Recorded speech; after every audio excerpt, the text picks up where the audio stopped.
No one was supposed to find this. On the morning of October 17, 1702, the wind crossing the steppes of western Mongolia carried almost no sound at all. Just the low creaking of saddles, the distant cries of crows, and the slow cracking of ice along the edge of Lake Kayargas. A caravan of local horsemen had stopped near a marshy inlet. One of the animals sank knee-deep into black mud. At first, they thought it was only soft ground caused by autumn rain. But when the men pulled at the horse's leg, something hard echoed beneath the water. Stone. Not natural stone. Cut stone. The riders began digging with wooden poles and iron hooks. Cold water seeped upward through the earth. Mud swallowed their boots. Then one of them uncovered the corner of a carved slab. The carving showed an eye, not painted, chiseled, watching upward from beneath the lake bed. For several minutes, nobody spoke. Buddhist monks later claimed it was a drowned monastery forbidden by the old Khans. And then, the stories disappeared. For more than 2 centuries, almost nobody returned. Until Soviet-era archaeologists arrived in the 1950s. The lake region is unnaturally silent. Flat grasslands stretch endlessly under gray skies. Local nomads avoided camping near the inlet, claiming animals became agitated after sunset. Soviet researchers believed the submerged ruins were a trading outpost, but the sonar readings changed everything. The structure beneath the lake was enormous. Rectangular foundations extended nearly 140 meters beneath layers of sediment. Stone corridors branched outward in geometric patterns inconsistent with temporary settlements. The layout resembled ceremonial architecture found thousands of kilometers away in Tibet and northern China. No known Mongolian civilization from that era should have possessed this level of stone engineering. Excavation teams returned in 1958 equipped with Soviet pumping systems. Workers drained part of the marsh basin. As water levels dropped, black stone pillars slowly emerged. The pillars were covered in symbols, not traditional Mongolian script. Some resembled ancient Turkic markings. Others looked almost geometric. One translator described the carvings as structured like language but unreadable as language. Then came the discovery that changed everything. Inside the central chamber, archaeologists uncovered bronze discs sealed inside clay containers. Each disc was etched with concentric rings and tiny puncture marks so precise they appeared machine-made. This was impossible. The objects were dated roughly to the late 1600s. Yet the craftsmanship exceeded anything expected from isolated steppe communities. Why build such a massive stone complex beneath a lake basin? As the excavation deepened, evidence suggested the area had once been dry land. Something flooded it later, deliberately or catastrophically. The temple appeared unfinished. Certain corridors ended abruptly. Stairways led nowhere. Massive stone blocks sat half-carved. No signs of battle were found. No mass graves. It looked as though hundreds of people had simply vanished. And then the lake swallowed the site whole. The structure was sophisticated but incomplete, hidden yet monumental. And the deeper archaeologists dug, the stranger the evidence became. Because beneath the central chamber floor, they found another layer of stone. Older, far older, a temple beneath the temple. And whatever lay below it had been intentionally sealed. The wind continues to blow across Lake Kayargas, keeping its secrets. Some mysteries are better left beneath the dark water. The submerged temple, a monument that changed history, hidden in the heart of Mongolia. The hidden truth. The chamber beneath the chamber should not have existed. In the winter of 1961, Soviet engineers breached the lower stone floor, expecting burial crypts. Instead, cold air rushed upward from the darkness with enough force to extinguish their oil lamps. Workers froze in silence, staring into the abyss. An archaeologist described it as opening something untouched for centuries. The shaft descended nearly 12 meters beneath the visible temple ruins. Narrow stone steps spiraled downward, coated with mineral deposits from water exposure. Yet strangely, the deeper chambers remained mostly dry. That was impossible. The entire complex had rested beneath a flooded basin for generations. And yet, the hidden lower level had somehow resisted complete submersion. The air grows colder. Every footstep echoes unnaturally far through the corridors. Then the flashlights reveal the walls. Murals. Hundreds of them. Unlike the upper carvings, these images were astonishingly detailed. Human figures stood beneath black suns. Lines of travelers crossed mountains. In another, robed priests appeared to kneel before a spinning wheel surrounded by flames. But one image stopped the researchers completely. A map. Etched across an entire wall was what appeared to be Central Asia with remarkable accuracy, including one feature that should not have been there: a massive inland body of water. Geologists confirmed parts of Western Mongolia contained prehistoric lakes thousands of years ago, but this mural seemed far newer than that era. The artists possessed ancient forgotten knowledge, or the dating was catastrophically wrong. Fragments of burned wood were carbon-dated centuries older than the upper structure. Portions of the underground complex originated as early as the 13th century, the Mongol Empire. During the Soviet period, discussions of lost Mongol ceremonial sites were politically sensitive. And then came the sealed archive room, blocked with stone and resin sealant. Archaeologists spent 6 days cutting through with iron chisels and portable drills. Inside, they discovered rows of cylindrical containers stacked with precision. Within them were thin sheets of hammered bronze covered in microscopic engravings. Not decorative art. Data, astronomical calculations, and lunar cycles. A mathematician concluded they tracked celestial events with unusual accuracy. Why would a hidden temple preserve records to rival medieval observatories? The architecture itself appears designed less like a place of worship and more like a vault. Thick walls, ventilation shafts, water-resistant chambers, almost as if they expected destruction. Then came the discovery most researchers avoided discussing: the deepest chamber. A circular stone platform with a black polished center stone that reflected light like glass. Material analysis failed. One report called it non-local volcanic composite.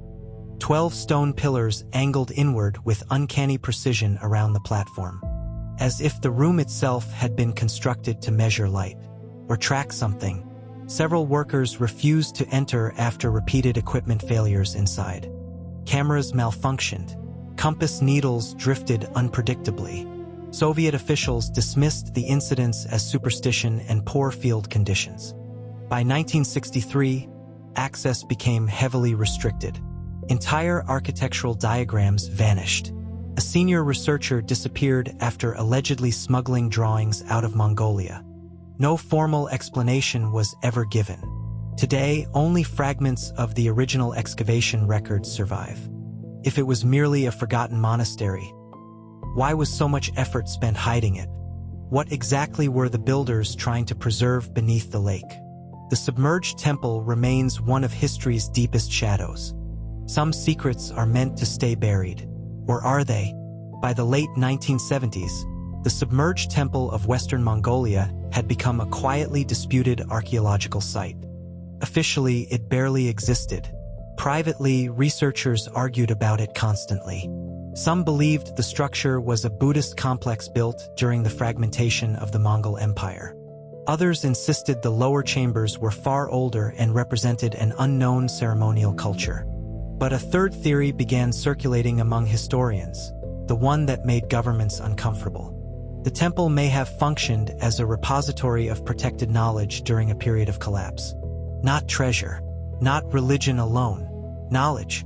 Across history, civilizations facing destruction attempted to preserve sacred texts and scientific observations. The monks of Europe copied manuscripts.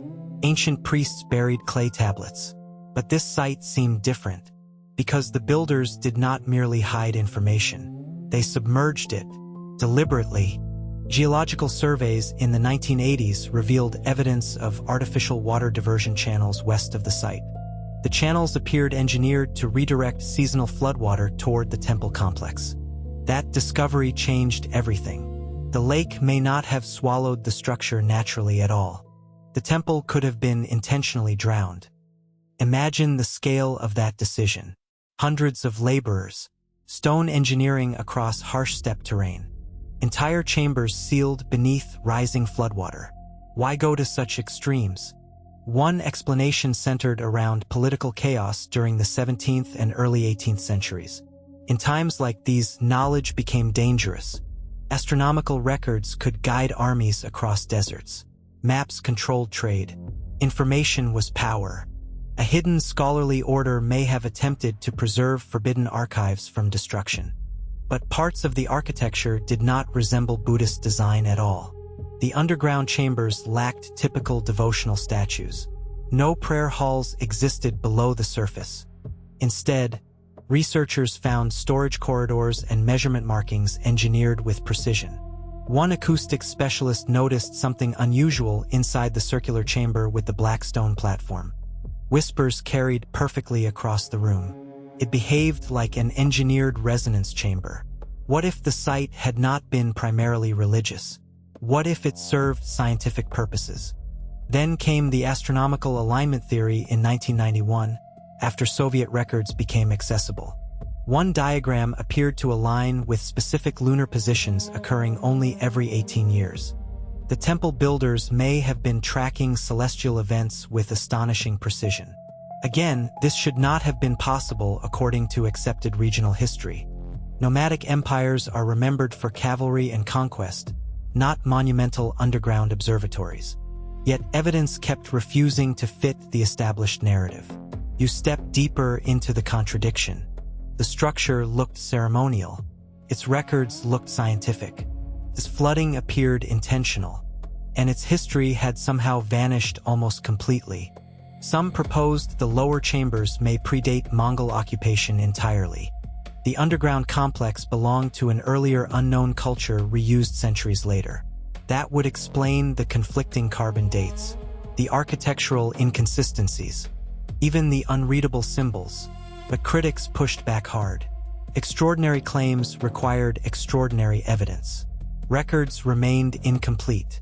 Some accused later writers of exaggerating anomalies into mythical narratives. The site had become distorted through decades of secrecy and lost records. And yet, even skeptics struggled to explain certain details. Why were official diagrams removed from archives? Why were inscriptions never fully published? Why did several excavation members later refuse interviews altogether? Perhaps most unsettling of all was what divers discovered during a 1998 survey. Beyond the temple perimeter, sonar revealed additional geometric formations deep in the lake. Much larger formations, structures that had never been excavated.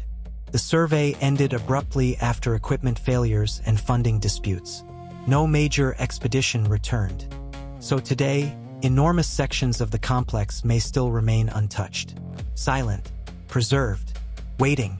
And if the temple was only the outer layer, what exactly still lies buried deeper beneath the lakebed? The final mystery of the submerged temple began with a disappearance in the heart of Mongolia. In August 1998, a joint survey team returned to the lake for advanced investigation. Portable sonar arrays were mounted onto floating platforms, ready to map the depths. Sediment scanners prepared to map underground density changes beneath the basin floor.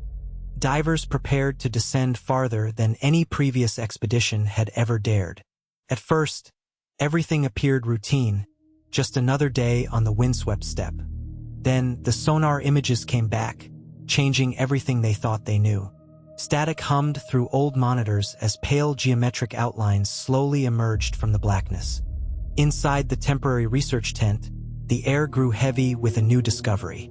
It was not just one structure, but several hidden beneath meters of sediment. Massive rectangular formations stretched far beyond the known excavated temple ruins. Some appeared connected by straight corridors buried deep beneath the basin floor. One anomaly measured nearly twice the size of the known complex. And at the center of the deeper formations sat a circular void. It was perfectly symmetrical, and it was completely empty. No one could explain it. The lake floor should have produced irregular geological readings. Instead, The shapes resembled deliberate architecture hidden beneath centuries of mud. The deeper scans raised an even stranger possibility for the survey team. The visible temple may have been only the uppermost section of an enormous buried complex. Then came the incident that ended the expedition abruptly. Official reports remain frustratingly vague about what happened underwater. One diver allegedly surfaced in a state of panic near the outer sonar anomalies. Another suffered equipment failure deep below visibility range. Within 48 hours, funding partners suspended operations citing unsafe conditions. The team left. The deeper structures remained untouched and sealed. And once again, silence closed over the lake for many years. Over the following years, fragments of the 1998 survey leaked into academic circles. Some researchers dismissed the formations as natural rock geometry. Others argued the scans aligned too precisely to be accidental. But one detail continued haunting investigators. The circular void showed no debris. That should have been impossible. Sediment should have buried it completely. Yet sonar suggested an open space somehow remained intact beneath the lakebed. A hollow chamber, still sealed, hidden from the reach of time. You begin to understand why the story refuses to disappear from academic debate.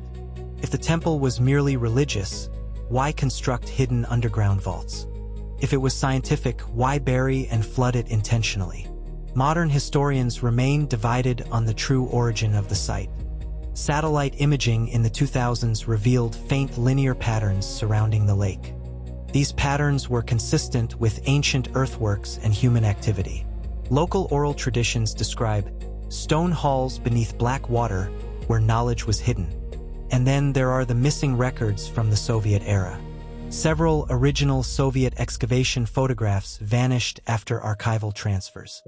It is as if the site exists only in fragments, pieces scattered across history. You step mentally back onto the silent shoreline as evening settles. Somewhere below the surface, corridors may still remain sealed exactly as they were. Undisturbed, waiting.